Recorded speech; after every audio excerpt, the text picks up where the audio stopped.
आप सभी को राधे राधे। नमस्कार दोस्तों, आशा करता हूं आप लोग बहुत अच्छे होंगे। आज इस वीडियो में हम लोग 27 अगस्त 2020 से बनने वाले हरियाणा के करंट अफेयर पढ़ने वाले हैं। आप सभी के लिए लेके हाजिर होऊंगा मैं 31 अगस्त की शाम को सही 7 बजे पूरे अगस्त महीने के करंट अफेयर हरियाणा के। तो आप इस वीडियो को देखना बिल्कुल मत भूलिएगा। इस वीडियो को पहले से ही लाइक कर डालिएगा, रिमाइंडर ऑन कर दीजिएगा।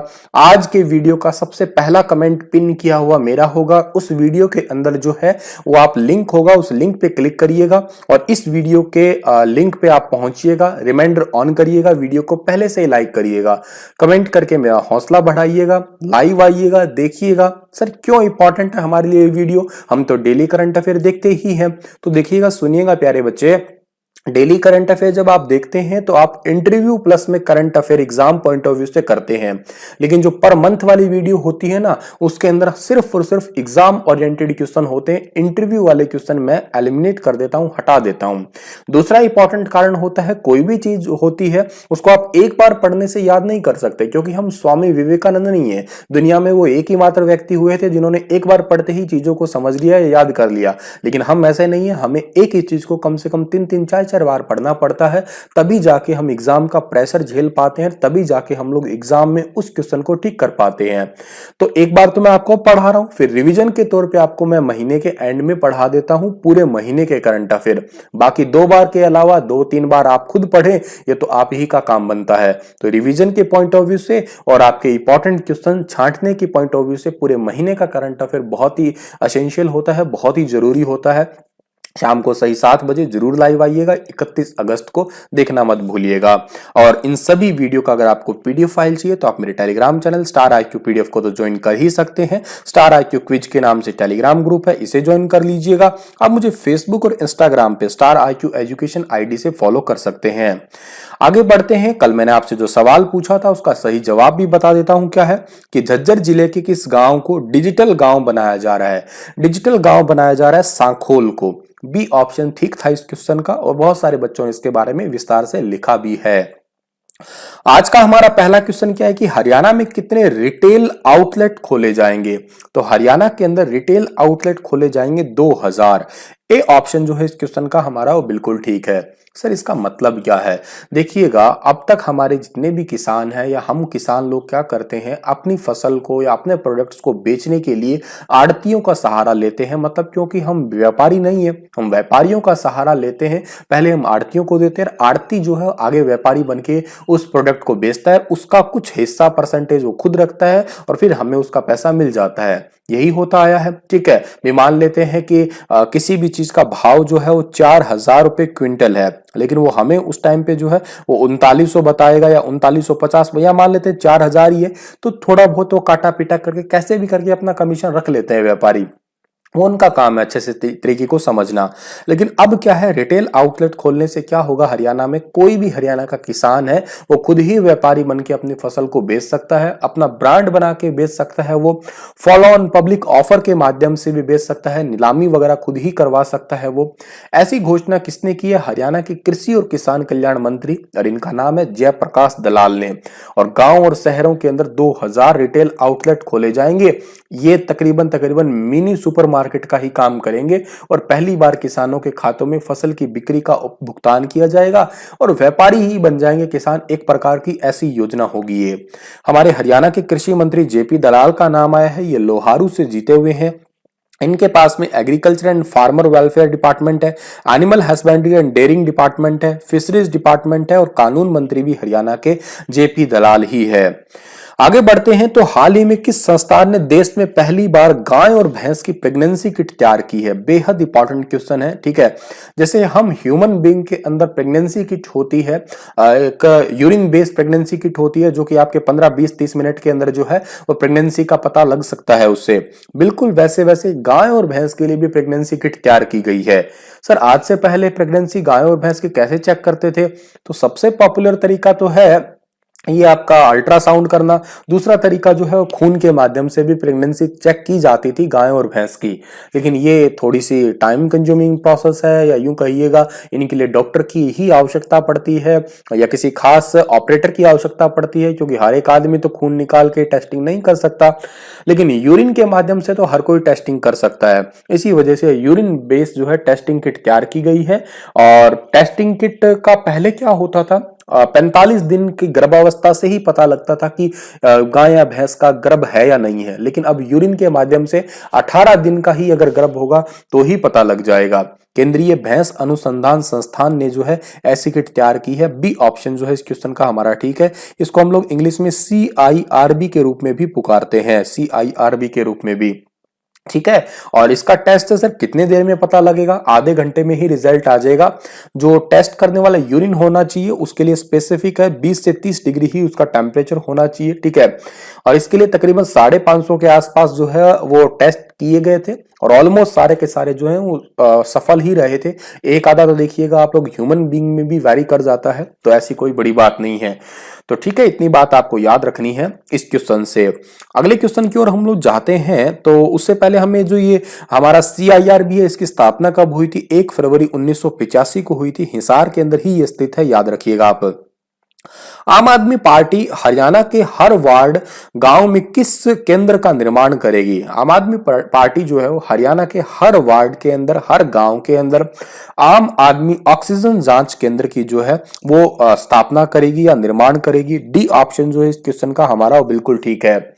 देखिएगा दिल्ली के अंदर भी कुछ ऐसा ही किया गया है, लेकिन अभी हरियाणा के अंदर इसराना विधानसभा, पानीपत की है ये विधानसभा, यहाँ पे मीटिंग रखी गई थी, और इसी में दिल्ली सरकार के तहत हरियाणा के हर गांव के अंदर जो है वो ऑक्सीजन जांच केंद्र जो है खोला जाएगा। हर व्यक्ति की ऑक्सीजन जांच है, बॉडी का ऑक्सीजन लेवल जो है वो फ्री में चेक किया जाएगा, और अखिल भारतीय स्तर पे जो है इसे लागू कर दिया गया है, मतलब धीरे धीरे पूरे भारत के अंदर इसे लागू किया जाएगा, ठीक है। शुरुआत में पानीपत के इसराना ब्लॉक के 33 गांव को जो है इसके अंदर लगाया जाएगा। उसके बाद में धीरे धीरे जो है ये जितने भी मेंबर्स होंगे आम आदमी पार्टी के, उनको 3-3 गांव गोद लेने के लिए कहा गया है, और हर गांव से 10-10 व्यक्ति को जोड़ सकें, और फिर ताकि इस ऑक्सीजन जांच केंद्र का जो है पता लगाया जा सके, या इसको कहां स्थापित करना है इसके बारे में पता लगाया जा सके।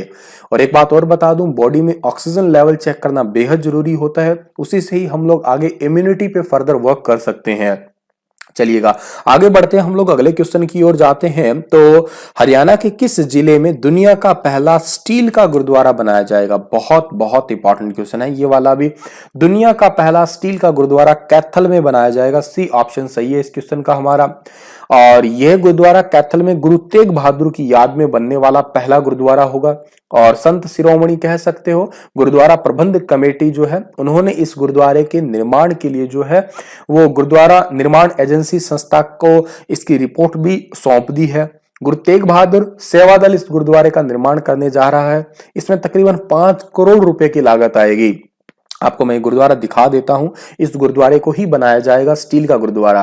1666 की बात है। 1666 के अंदर अपनी शहीदी से ठीक पहले गुरु तेग बहादुर जी मालवा से कैथल आए थे, तो एक बनिया परिवार ने उनको दोपहर का भोजन करवाया था। इस परिवार की श्रद्धा देख के उन्होंने आशीर्वाद दिया था कि इस जगह पे हमेशा लंगर चलता रहेगा और गुरु कीर्तन जो है वो सस्ता रहेगा। गुरु तेग बहादुर जी के वचन सुनकर संगत जो है गदगद हो गई थी और अपनी उसी जगह को गुरु घर के लिए दान कर दिया, और यह मंजी साहिब गुरुद्वारा जो है यहाँ पे स्थापित हुआ, और अब ये दुनिया का सबसे बड़ा स्टील का गुरुद्वारा या पूर्णतः स्टील का गुरुद्वारा जो है बनने जा रहा है। बहुत इंपॉर्टेंट क्वेश्चन है। और कैथल की बात करें तो कैथल की स्थापना 1 नवंबर 1989 को हुई है। कैथल जो है इसको नवग्रह कुंड की वजह से छोटी काशी कहते हैं, वानरों की भूमि कहते हैं, हनुमान जी की जन्मस्थली कहते हैं, गुरुद्वारों का शहर कहते हैं, और कपिल नगरी के नाम से भी इसे पुकारते हैं हम लोग। प्राचीन खंडेश्वर मंदिर भी प्रसिद्ध है, ब्रिक्स मंदिर भी प्रसिद्ध है, और अंबेकेश्वर मंदिर भी यहाँ का प्रसिद्ध है। 3 दिन चलने वाला उत्तर भारत का सबसे बड़ा वामन द्वादशी का मेला पहली बार कितने घंटे चलेगा। आप सभी को पता है इसका कारण तो घंटे चलने का, क्योंकि कोरोना वायरस है, और ये पहली बार जो है 11 घंटे ही चलेगा। सी ऑप्शन जो है इस क्वेश्चन का हमारा बिल्कुल ठीक है।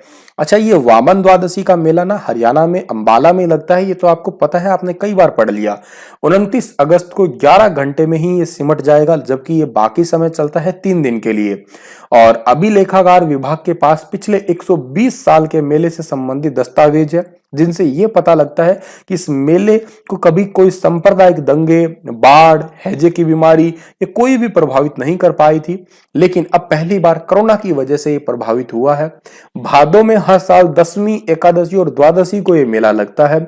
कोरोना के दौर में पुरानी परंपरा ना टूटे, इस वजह से ही जो है अंबाला सिटी को जो है एक दिन के लिए परमिशन दे दी गई है इस मेले के लिए।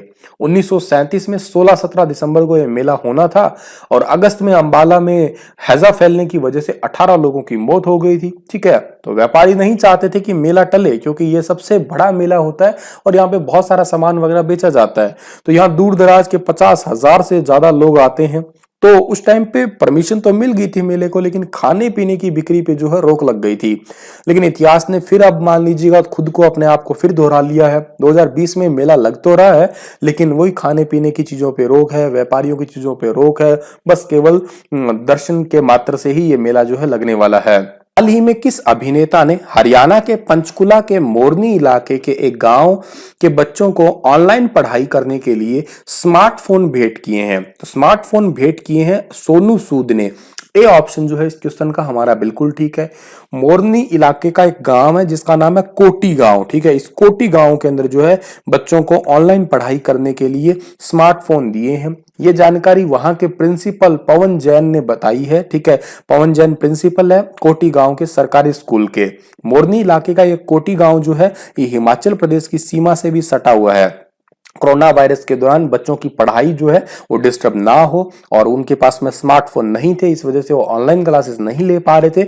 इसी वजह से जो है सोनू सूद ने उनको ये मोबाइल फोन या स्मार्टफोन जो है वो गिफ्ट किए हैं। पंचकुला की बात हुई है। पंचकुला की स्थापना 1995 में हुई है 15 अगस्त को। क्षेत्रफल 898 वर्ग किलोमीटर है और उपनामों में चंडीगढ़ की सोलर सिटी है, एचएमटी उद्योग है, हिंदुस्तान मशीन टूल, नैनो उद्योग और घड़ी और चश्मा उद्योग भी यहाँ का प्रसिद्ध उद्योग है। हाल ही में स्वास्थ्य मंत्री अनिल विज ने किस जिले में कोविड-19 मॉलिक्यूलर लैब उद्घाटन किया है? तो कोविड-19 की जो मॉलिक्यूलर लैब है वो उद्घाटित हुई है कहां पे? सिरसा और रेवाड़ी, दोनों जगह पे। डी ऑप्शन जो है इस क्वेश्चन का हमारा वो बिल्कुल ठीक है। ये नई कोविड-19 की मॉलिक्यूलर लैब है जहां पे आरटीपीसीआर वाले टेस्ट होने वाले हैं, जो सबसे सटीक टेस्ट आप कह सकते हो, जिसके लिए तकरीबन 2400 रुपए का जो है आपका खर्चा आता है।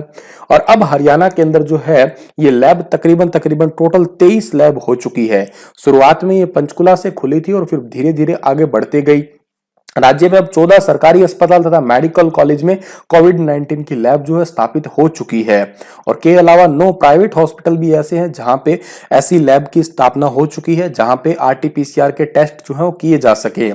कोविड-19 की जो टेस्ट की कैपेसिटी है वो प्रतिदिन 20,000 से जो है वो ज्यादा हो जाएगी, ज्यादा लैब होने की वजह से। अनिल विज अंबाला कैंट से जीते हुए हैं। इनके पास में होम मिनिस्टर है, इनके पास में अर्बन लोकल बॉडीज डिपार्टमेंट है, हेल्थ डिपार्टमेंट है, मेडिकल एजुकेशन है, आयुष है, टेक्निकल एजुकेशन है और साइंस एंड टेक्नोलॉजी डिपार्टमेंट भी इन्हीं के ही पास में है। अगला क्वेश्चन हमारा है कि हाल ही में सीएम मनोहर लाल ने कब तक हरियाणा के सभी विभागों में ई ऑफिस शुरू करने के निर्देश दिए हैं? ई ऑफिस शुरू करने के निर्देश दिए हैं 15 सितंबर से। ठीक है, और 15 सितंबर 2020 तक राज्य के सभी विभागों में ई ऑफिस शुरू कर दिए जाएंगे और इस प्रक्रिया के सभी सरकारी काम जो है वो तेजी से चलेंगे। फिर ई ऑफिस का मतलब है ऑनलाइन ऑफिस का जितने भी काम है, जो भी काम रुके हुए हैं ऑफिस के, वो सारे के सारे शुरू हो जाएंगे। इसके लिए मुख्यमंत्री कार्यालय, मुख्य सचिव कार्यालय, वित्त विभाग, इन सभी का काम जो है वो ऑनलाइन स्टार्ट हो जाएगा। जो भी अब डिस्टर्ब हो रहा है वो कोई नहीं रुकेगा। 15 सितंबर से सारे काम वापस शुरू हो जाने वाले हैं। और मुख्यमंत्री जो है ये करनाल से जीते हुए, इनके पास में टाउन एंड कंट्री प्लानिंग है, पब्लिक हेल्थ है, इरिगेशन है, इंफॉर्मेशन है, इलेक्ट्रॉनिक्स है, इंफॉर्मेशन है, पब्लिक रिलेशन है। इसके अलावा हाउसिंग डिपार्टमेंट भी है, प्लानिंग भी है, administration, environment, architecture, journal administration, CID, personal training and Raj Bhavan और बाकी बच गए जो सारे डिपार्टमेंट भी इन्हीं के ही पास में है। हरियाणा सरकार अब अधिसूचित मार्केट क्षेत्र में फलों सब्जियों को बिक्री मूल्य पर कितने प्रतिशत ग्रामीण विकास शुल्क जो है वो वसूल करेगी? ग्रामीण विकास शुल्क जो है वो 1% वसूल करने वाली है हरियाणा सरकार। यह संशोधन विधेयक 2020 पारित हो चुका है विधानसभा में हाल ही में, और सरकार ने यह शुल्क वसूलने का निर्णय किया है। कोरोना लॉकडाउन के दौरान ही ले लिया था, लेकिन इसकी अधिसूचना जारी नहीं हुई है। कारण क्या है इसका? क्योंकि इसमें अर्थव्यवस्था को मजबूती देने के लिए ही बिल जो है ये पारित किया गया है, और विधानसभा में विधेयक पारित होने पर अब इसकी अधिसूचना जारी हो जाएगी। उप मुख्यमंत्री दुष्यंत चौटाला ने कहा है कि इस शुल्क से ग्रामीण विकास को गति मिलेगी, और उनके जितने भी फल है, सब्जी है, बिक्री मूल्य पर 1% का जो है वो ग्रामीण विकास शुल्क जो है अलग से लिया जाएगा। इससे अर्थव्यवस्था को भी जो है बढ़ावा मिलने वाला होगा, और ये विधानसभा के अंदर पारित हो गया। हरियाणा में अब कौन कोरोना पॉजिटिव पाए गए हैं? तो हरियाणा में अब जेपी दलाल और भूपेश्वर दयाल, ये दोनों के दोनों जो है कोरोना पॉजिटिव पाए गए हैं। डी ऑप्शन जो है इस क्वेश्चन का हमारा वो बिल्कुल ठीक है। इससे पहले जो है हमारे हरियाणा के मुख्यमंत्री मनोहर लाल खट्टर और जो इसके अलावा ज्ञानचंद गुप्ता, ये दोनों के दोनों जो है कोरोना पॉजिटिव पाए गए हैं। लेकिन अब जो है सीएम के ही आपके OSD, जिनका नाम हम लोग ऑफिसर ऑन स्पेशल ड्यूटी के नाम से पुकारते हैं, भूपेश्वर दयाल, ये भी कोरोना पॉजिटिव, और हमारे हरियाणा के कृषि मंत्री जिन्होंने ट्वीट करके जानकारी दी है कि वो भी कोरोना पॉजिटिव ही पाए गए हैं। इसी के साथ ये लेक्चर तो समाप्त होता है, पर आप लोगों के लिए क्वेश्चन है कि हरियाणा में पशु किसान क्रेडिट कार्ड योजना के तहत अधिकतम कितना लोन दिया जा सकता है? तो अधिकतम 3 लाख, 5 लाख, 8 लाख या 10 लाख, कितने लाख दिया जा सकता है? विस्तार से बताइएगा इस योजना के बारे में भी, और इस योजना के अलावा ये योजना कब शुरू हुई थी ये भी बताइएगा। चलिएगा, इसी के साथ ये लेक्चर समाप्त होता है। 31 अगस्त की वीडियो को देखना मत भूलिएगा। तब तक के लिए जय हिंद, राम राम।